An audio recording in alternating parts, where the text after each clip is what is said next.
রাজধানীর বাসাবোতে ৬ মাসের অন্তঃসত্ত্বা নারীকে হত্যার চেষ্টার অভিযোগ উঠেছে তার স্বামীর বিরুদ্ধে। এ ঘটনায় মামলা করতে গেলে সাধারণ ডায়েরি নেয় পুলিশ। ভুক্তভোগীর অভিযোগ, আইনশৃঙ্খলা বাহিনী সহযোগিতা করছে না তাকে। সবুজবাগ থানা বলছে তদন্ত করে পরবর্তী ব্যবস্থা নেওয়া হবে। আরও জানাচ্ছেন মামুন হুসাইন। মাত্র ৮ মাস আগেই বিয়ে হয় ভুক্তভোগী এই নারীর।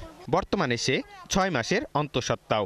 বিয়ের ৩ মাস থেকেই স্বামী স্ত্রীর মাঝে নানা বিষয় নিয়ে শুরু হয় দাম্পত্য কলহ। এ মাসের ৭ তারিখে ছাড়াছাড়ি হয় এ দম্পতির, কিন্তু ভুক্তভোগী নারী থেকে যায় স্বামীর বাড়িতেই। মঙ্গলবার রাতে তাদের মধ্যে কথা কাটাকাটি হয়। এক পর্যায়ে ভুক্তভোগীর স্বামী গলায় ওড়না পেঁচিয়ে হত্যা চেষ্টা করে। উনি আমাকে মারতেছেন, আমি বলতেছি যে আমাকে তো এখন ডিভোর্সের কাগজ দিয়ে দিছে, তাহলে আমাকে মারবা কিসের জন্য? তোকে মারবো না মানে?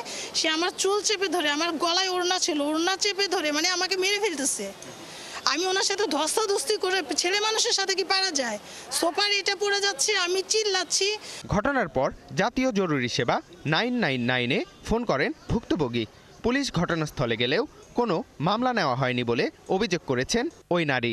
আমি অনেক আশা নিয়ে আসছি, আমি হয়তো এখানে ন্যায় বিচার পাবো, কিন্তু সত্যি আমি আমাদের আইনের ব্যবস্থা দেখে আমি খুবই হতাশ।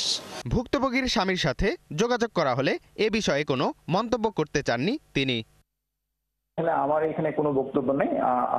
আমি আপনাদেরকে অনুমতি দিয়ে দিচ্ছি, আপনারা আপনাদের অনুসারে ওনার অভিযোগের উপর ভিত্তি করে যেইভাবে প্রসিডিউরটা করতে চান আপনারা করতে পারেন। এ ঘটনায় সবুজবাগ থানায় একটি সাধারণ ডায়েরি করা হয়েছে। অপরাধের ধরনটা দেখতে হবে, অপরাধের ধরনটা কি, অপরাধের ধরন এটা তো আমি তো নিজে কোনো কিছু করতে পারবো না। অপরাধের ধরন অনুযায়ী কোনটা, যেগুলি বড় অপরাধ এগুলো মামলা হবে, যেগুলো ছোট অপরাধ এগুলো জিডি হবে, যেটা সাধারণ ভাষা। আর আইনের ভাষা যদি বলি, অধর্তব্য অপরাধ যেগুলি মারধরের ঘটনা, এটা জিডি হয়। পুলিশ বলছে পারিবারিক কলহে সহিংসতার ঘটনা দিন দিন বেড়েই চলেছে। মামুন হুসাইন, ৭১, ঢাকা।